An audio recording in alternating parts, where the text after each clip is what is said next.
Okay. So మీరు రీసెంట్‌గా చేసిన 'హాయ్ నాన్నలో' కూడా ఆ సాంగ్ చాలా హిట్ అయింది. అవునండి. సో 'హాయ్ నాన్నలో' నాని గారితో వర్క్ చేయడం ఆ ఎక్స్‌పీరియన్స్ గురించి? నాని గారితో అంటే నేను ఇంతకుముందు డాన్సర్‌గా నేను లోకల్ చేశానండి. యాజ్ ఎ డాన్సర్‌గా ఉండేటప్పుడు నేను లోకల్ చేశాను.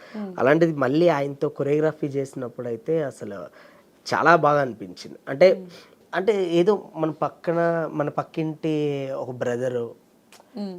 మన అన్ననో, నా ఫ్రెండో ఎవరితో ఉన్నట్టే అనిపిస్తది ఆయనైతే. నాని గారితో ఉంటే. నాని అబ్బో! ఎంత క్యాజువల్‌గా ఉంటారంటే సింపుల్‌గా అలా వస్తారు, షార్ట్ చూస్తారు, చేసేస్తారు, వెళ్ళిపోతారు. హ్మ్. అంతే. చాలా ఫ్రెండ్లీగా అసలు అంటే మన పక్కింటి అబ్బాయి అంటారుగా, అందుకే న్యాచురల్ స్టార్ అంటారు. హ్మ్. సో, అంత అంటే ఎలా అంటే ఒక ఫ్రెండ్‌తో వర్క్ చేసిన ఫీలింగ్ వచ్చింది. ఒక అన్నతో వర్క్ చేసిన ఫీలింగ్ వచ్చింది. ఓకే.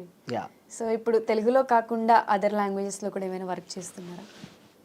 ఇంతకు ముందైతే చేశానండి. 'రణబీర్ కపూర్' గారితో చేశాను. హ్మ్. అది కూడా యాక్చువల్లీ గణేశాచార్య గారిది 'ఊ అంటావా' తర్వాత ఆయనకి ఇక్కడ వర్క్ నచ్చి మళ్ళీ అక్కడ నన్ను పిలిపించారనమాట. హ్మ్. సో 'రణబీర్ కపూర్' గారు కూడా ఒక సాంగ్ చేశా యాక్చువల్లీ. ఓకే. రిలీజా? అయిపోయిందండి. ఓకే. ఆ! ఆ సాంగ్ 'షో మీ ద టుమ్కా టటటటట' అని ఒక సాంగ్ ఉందండి. అది కూడా మంచి హిట్ అయింది. అంటే అర్థమైపోద్ది. ఈ స్టెప్స్ ఇవన్నీ చూస్తే ఏంటంటే ఓకే. ఇది మన కొరియోగ్రాఫర్ చేసిందే అని అర్థమైపోద్ది.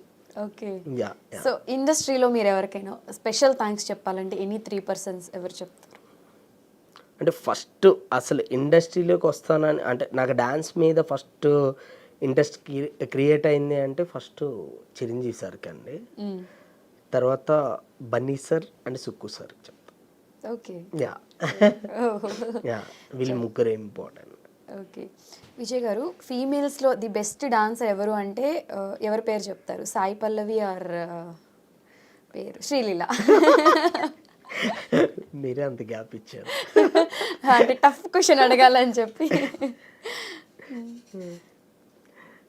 అంటే ఎవరో ఒకరి పేరే చెప్పాలి. ఒక్కరి పేరే చెప్పాలా? సాయి పల్లవి ఆర్ శ్రీలీల. సాయి పల్లవి గారు. సాయి పల్లవి గారు. ఎందుకు వై అంటే ఏదైనా రీజన్ చెప్తారా? అంటే అలా ఏం లేదండి. మీరిద్దరు కాదు ఎవరో అని అడిగారు. నేను సాయి పల్లవి గారు అని చెప్పాను. దాని తర్వాత నెక్స్ట్ క్వెషన్ ఉండాలి. ఓకే. సో మీ రీల్స్‌కి మీరు కొరియోగ్రాఫ్ చేసిన సాంగ్స్‌కి చాలామంది ఫారినర్స్ రీల్స్ చేస్తున్నారు. అవునండి. అది చూసినప్పుడు మీ ఫీల్ ఎలా ఉంది? అంటే ఇక్కడ వాళ్ళకి ఆ స్టెప్స్ చేయడం ఈజీ.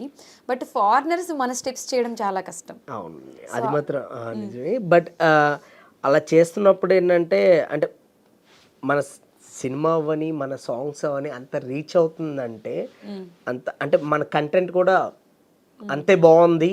సో, మన కంటెంట్‌ని ఇంకా పెంచాలి. అంటే ఇంకా రీచ్ అవ్వాలంటే ఇంకా చేయాలి. ఇంకొంచెం వెళ్ళాలని కోరుకుంటున్నా. ఓకే. యాహ్! సో ఇప్పుడు మీకోసం కొన్ని rapid fire questions. Tollywood or Bollywood అంటే ఏం చెప్తారు? Obviously Tollywood. Obviously Tollywood. Okay. Choreography or direction అంటే? కొరియోగ్రఫీ.